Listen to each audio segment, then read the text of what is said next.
Bah coucou, moi c'est Tessae, je suis chanteuse et je viens tout juste de sortir mon premier album qui s'appelle Sérendipité.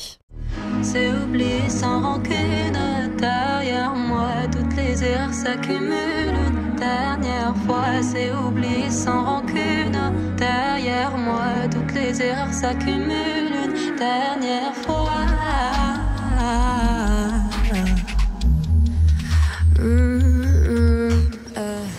Là ça va, là ça va. 2021 est une année très compliquée, hein, d'où cet album. Mais là ça va. Sérendipité, c'est pas du tout né d'une idée où je me suis dit ok, je vais faire un album. En fait, on va dire qu'après saison, il y a eu une période où je me suis trouvée un peu paumée, où je me reconnaissais plus forcément dans la mixtape en fait. Et j'avais cette image de rappeuse, etc., qui m'était collée, avec laquelle j'avais du mal, parce que j'arrivais pas à me faire entendre, en fait. Et du coup, je m'étais un peu forcée à rentrer dans les cases de ce qu'on attendait de moi, suite à saison. Et je suis arrivée à un moment où, dans la musique, du coup, j'avais besoin de prendre beaucoup de recul et de faire ça d'une manière plus saine pour moi. Du coup, je m'étais dit, ok, vas-y, dès que je vais avoir envie d'écrire un son, je vais l'écrire, qu'il soit nul ou pas, qu'il n'y ait aucune structure ou pas, je vais écrire des sons. Dès que je vais pas être bien, je vais le faire et tout, et je jette rien. Et heureusement que j'ai rien jeté parce qu'en fait, du coup, j'ai accumulé plein de sons fin 2020 et début 2021. Et j'ai fait des premières réus avec toute l'équipe où je leur ai fait écouter tous les sons que j'avais.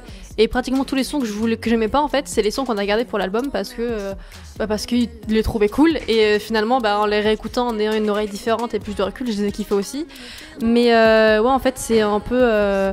C'est venu d'une période compliquée où je passais mon temps dans ma chambre en fait et où j'avais besoin d'extérioriser ce que je ressentais et de mettre un mot, enfin mettre des mots sur mes pensées pour rendre les choses plus claires.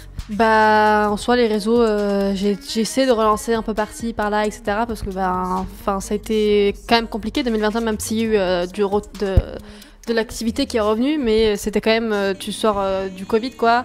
Donc certes il y a les premiers concerts, mais t'as un peu cette peur des gens de revenir et de retoucher un peu à la musique, etc. Donc faut réussir à les faire revenir un peu là-dedans. Et même il y a un peu cette angoisse de dire là j'ai un album qui est radicalement différent en fait de ce que j'ai fait. Et du coup essayer de toucher, de se dire j'ai un projet, je recommence un peu de zéro, donc voir si vous êtes toujours chaud même si c'est pas du tout ce que j'ai fait jusqu'à maintenant. Ce côté plus rock, on va dire, déjà, c'est venu avec le live, quand on a retaffé, quand je suis passée de la formule seul sur scène à la formule batteur et multi-instrumentiste. De là, en fait, on s'est dit, vu qu'en 2021, on est obligé de défendre saison, alors qu'on avait l'album, tu vois, autant essayer de rendre saison sur scène plus adapté à l'album. Et du coup, il y a ce côté très rock qui est rentré en jeu, parce que de toute façon, on avait les guitares en live et tout, on voulait avoir ce côté-là plus rock qui est rentré et en fait on a fait beaucoup de tests durant le séminaire. C'est comme ça qu'on a fait l'album. Je suis arrivée avec du coup pas mal de chansons de côté et on s'est pris une semaine avec plusieurs compositeurs et on a tout staffé pendant un peu plus d'une semaine je crois ensemble et c'était vraiment on essaie plein de choses, on voit ce qui va marcher, ce qui va pas marcher, mais en fait c'est fait assez facilement finalement, parce que moi sur le plan musical je me mettais pas de pression sur l'écriture des chansons et quand on s'est dit ces chansons vont devenir un album, du coup moi mon travail, la plus grosse partie de mon travail était déjà faite et les compositeurs avec qui j'ai taffé ont matché facilement sur le plan musical et ils ont très vite compris ce que je voulais et du coup ça a été un échange vachement humain et facile et agréable surtout. C'était vraiment une partie de plaisir, la création d'album avec eux. Pour le coup, on va dire que c'était un peu des questionnements un peu perpétuel tout le temps, hein. Tout le temps. Hein. Et t'as pas trouvé des réponses, ça revient en boucle quand même, sous d'autres formes. Et pour le côté sport, en vrai, quand je l'ai écrit, j'ai pas du tout pensé à ça, parce que vraiment, c'est pour ça que moi l'album c'est un peu, cette notion de sérendipité, parce que quand je l'ai écrit, j'étais dans un état pitoyable en fait. J'étais quasi sûre que tout ce dont je parle, j'étais fichue avec ces merdes là quoi. Et je voyais pas du tout. Je pensais clairement que pendant des années j'allais avoir à subir. Tout ce que je ressentais, j'allais devoir le subir pendant encore longtemps. Et en fait, j'arrivais pas à m'imaginer une porte de sortie du truc dans lequel j'étais coincée.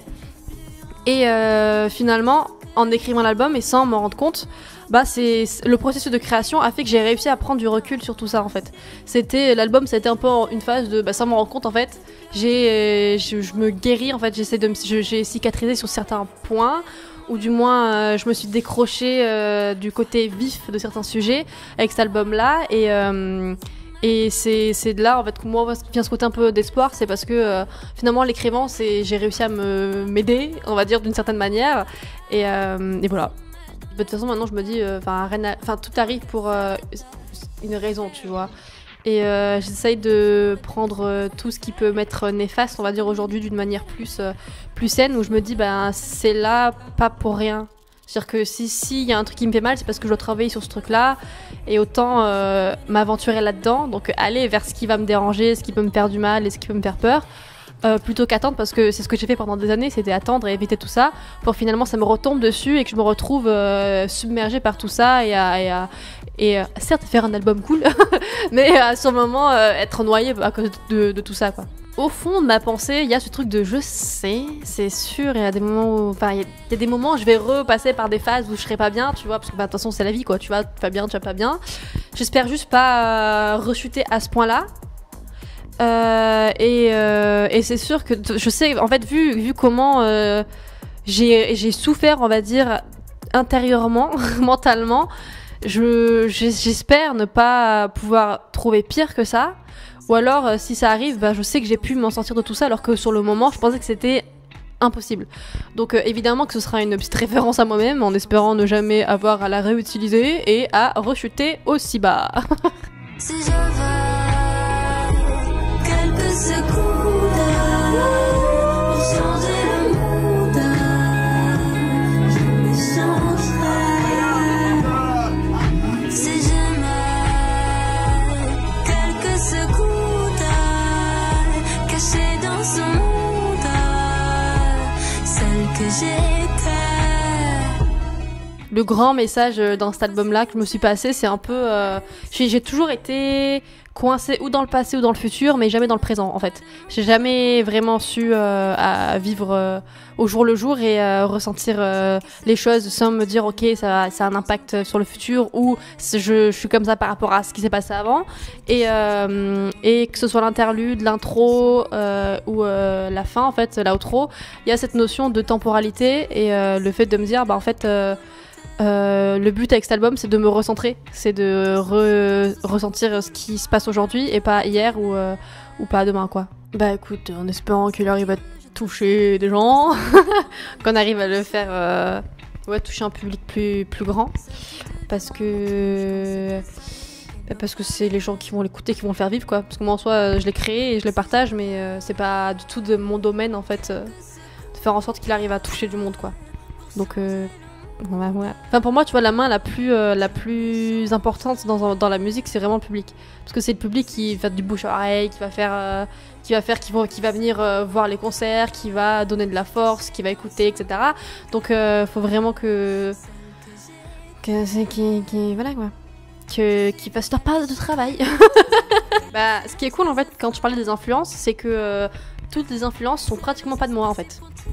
C'est-à-dire que je suis arrivée avec mes chansons et j'avais pas vraiment d'idée sur la direction artistique du projet. En fait, moi j'avais mes sons et tout. Enfin voilà, quoi, j'avais que les versions brouillons de mes sons. Et pour le coup, j'ai laissé tous les compositeurs utiliser leurs références, en fait. Donc t'avais du LCD Sound System, t'avais du MGMT. C'est passé par plein de... je sais pas s'il y avait du Arcade Fire, je sais pas s'il y avait du Radiohead, c'est vraiment toutes les rêves des gars qui ont été mis en avant, parce que je leur ai dit, comme je fais toujours, carte blanche, en fait. Faites ce que vous voulez, et c'est après on avise ce qui me plaît, ce qui me plaît pas, et on a vraiment tous matché, parce que quand on a fait les sons, il y a pratiquement rien qui a été jeté et repris de zéro, en fait. Tout était là dès les premières ébauches, donc ça s'est fait facilement, et c'est je pense c'est leur part de travail, en fait. C'était leur magie à eux, leur main qui a fait que les sons peuvent avoir ce truc intemporel de ça rappelle c'était tel ou tel artiste, mais c'est aussi comme aujourd'hui, etc. Bah, ah non, mais là, c'est vraiment été une expérience méga humaine et je pense que si on n'avait pas fait ça de la manière dont on l'a fait, l'album n'aurait pas du tout le même, le même esprit et je pense qu'on pourrait pas l'écouter de la même manière parce que vraiment, on a tous été connectés sur la même, le même fréquence, genre. Enfin, tout s'est vraiment fait. Enfin, je sais pas, c'était fou quoi. Vraiment, la création était folle et c'est une belle histoire, autant musicale que humaine. Ben là, je continue les dates que j'avais en fait de lancer. Donc là, j'ai une date à Melun avec Attic le 25 et le 30, j'ai la maroquinerie. Bah là, ouais, on a la Maroc après, j'ai plus la date exacte, mais il y a un passage au festival Papillon de Nuit aussi. Je sais plus quand, je crois pas, c'est pas un truc genre 6 juin, un truc du genre, entre le 6 et le 9, je crois, je passe, je sais plus quand. Et après c'est Rinture, mais il y a des dates, on regarde des dates pour après l'été, quoi. Bon démarrage d'album. Et de la moula. Écoute, ça va être toujours plaisir.